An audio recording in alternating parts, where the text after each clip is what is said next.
Right, so this is practice test 3, and I'm going to probably do about 6 or 7 questions per video. So on the first one, we're just simplifying the uh, identities and trying to get it into a single trig function. So on this one, you have tangent of x over secant of x, so you just write everything in terms of sine and cosine.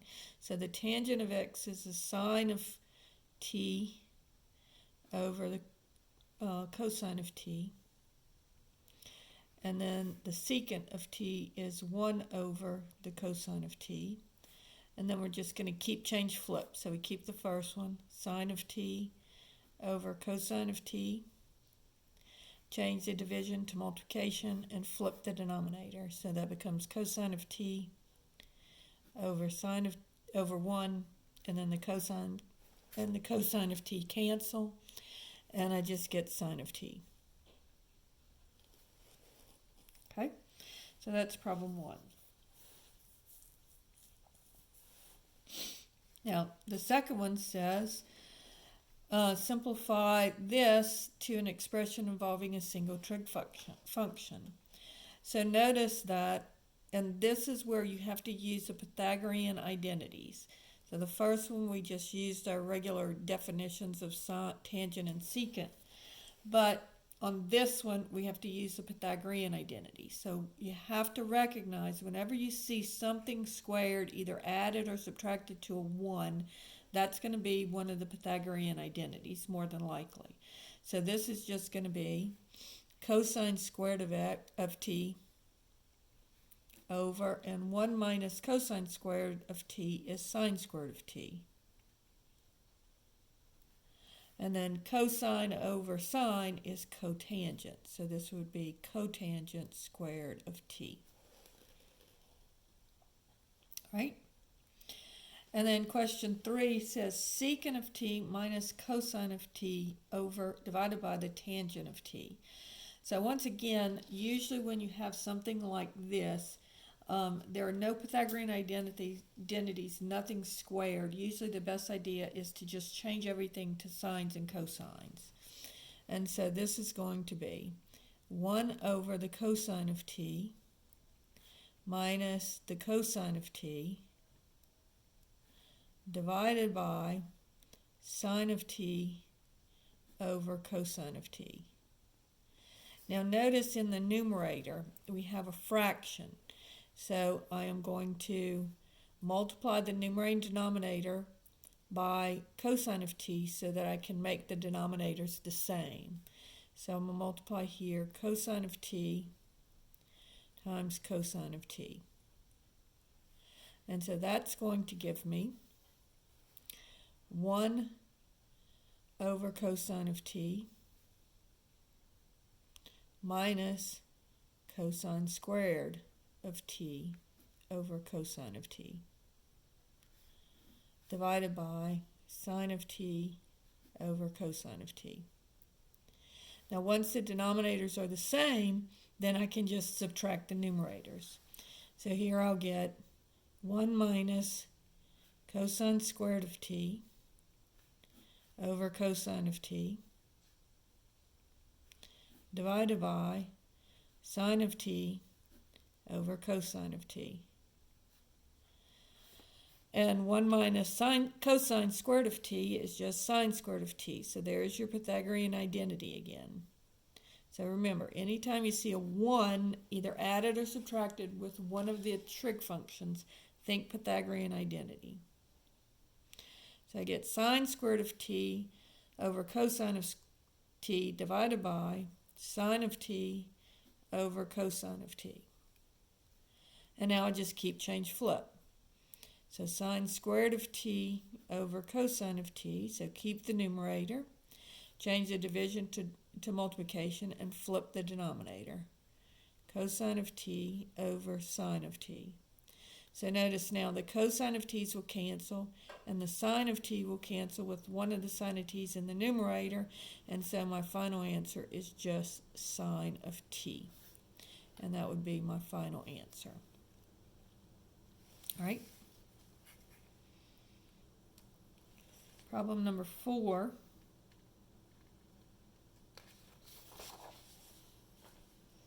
Is talking about even and odd functions.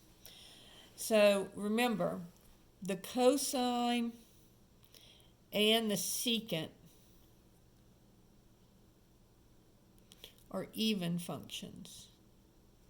And so that means that it doesn't matter whether you take the negative or the positive, it's the same thing. So the cosine of x, of negative x, is the same as the cosine of x.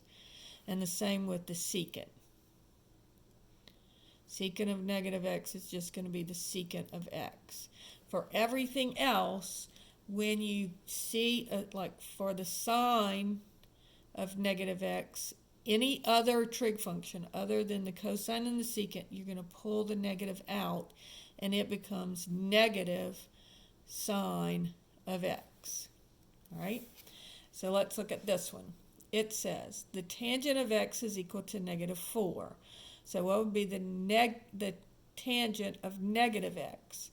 So I would pull the negative out, and it would be equal to the negative of the tangent of x. And so the negative of negative 4 is just 4.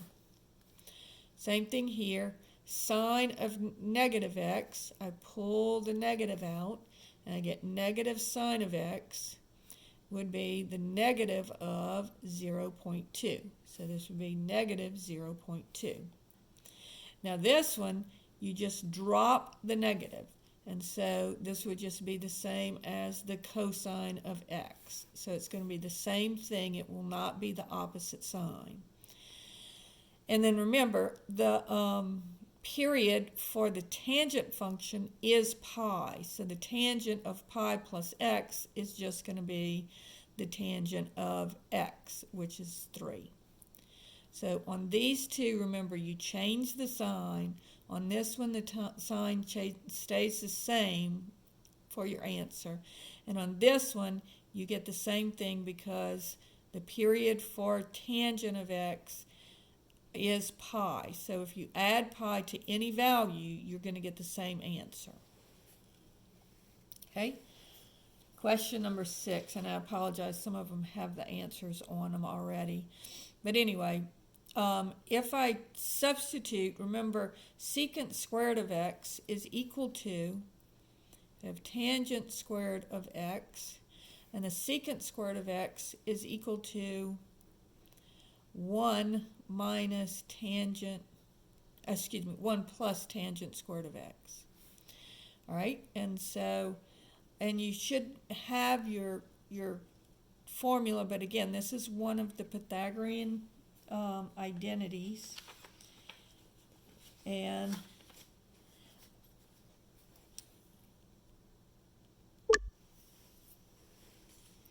so that's you're going to distribute the negative sign, and so you'll have tangent squared of x minus 1 minus tangent squared of x, and then the tangent squared of x will cancel, so you'll just be left with negative 1.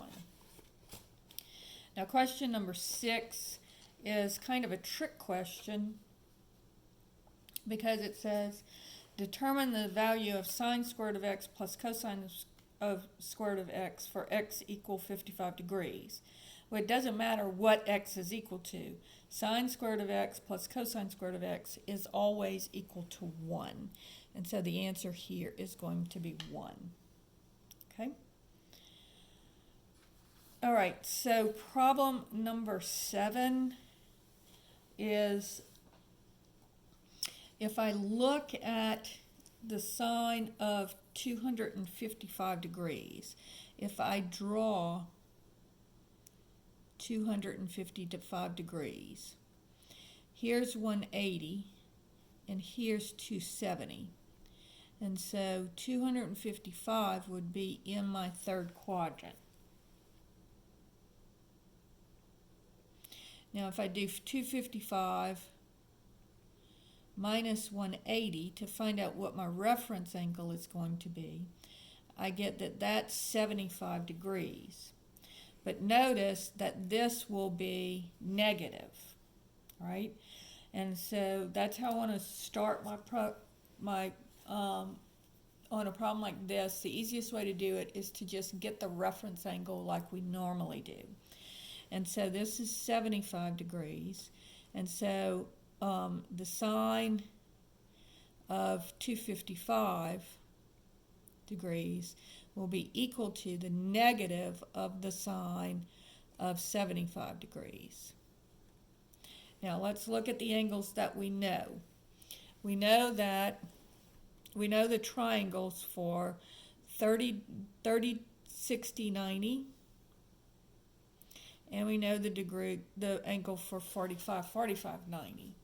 So I'm trying to get to 75. So the easiest way to do that is to do 30 degrees plus 45 degrees. So that's going to be our sum. So this is going to equal the negative of, and the sum formula is on your formula sheet. It's right here at the top. Sine of A plus B equals sine A cosine B plus cosine A sine B. All right, so this is going to be sine of 35 degrees plus 30 degrees plus 45 degrees. So that would be negative sine of 30 degrees cosine of 45 degrees plus cosine of 30 degrees sine of 45 degrees. Okay? And then drawing our two triangles, if this is 30 degrees, it would be 1, 2, square root of 3. And if it's 45 degrees, it would be 1, 1, square root of 2. All right? So this would be the negative of, the sine of 30 degrees is 1/2.